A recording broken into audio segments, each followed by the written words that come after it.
Tonight, tragedy for one of America's most famous families. 22-year-old Sarah Shara Kennedy Hill, the granddaughter of the late Robert Kennedy, was found dead inside the family's Cape Cod home. The New York Times is citing two people close to the family here saying she died from a drug overdose.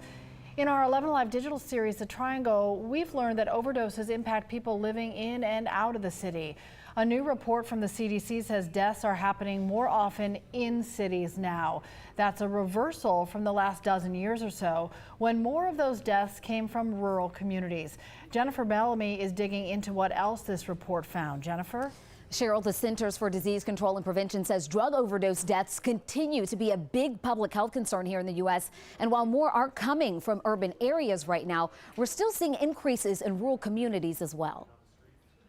City or the country, no matter where you live, opioids are still creating a problem that's leading to death, but it's worsening in urban communities. Overdose rates for 2016 and 2017 have now surpassed the rural rates, and that's a switch from the last 12 years. Data from the last 2 years isn't out yet, but experts think the urban numbers will remain high for the near future.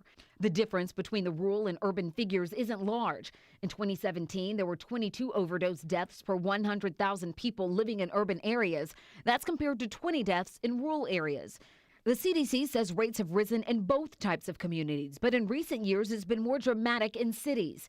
Still, it's a widespread problem. About 69,000 Americans died from overdoses last year, according to preliminary numbers from the CDC. The agency also says rates in cities were driven by male deaths from heroin, fentanyl, and cocaine. Drug policy experts say the changes could be the results of several factors, like drug users shifting from widely available opioid pain pills to illegal drugs whose distribution system is more developed in more populated areas. Another reason, increased deaths among blacks and Hispanics in cities, when early on the issue impacted whites more compared to others. Still, the CDC says women continue to die from overdoses at higher rates in rural communities, with deaths tied to methamphetamines and prescription opioid painkillers remaining prevalent in those areas as well.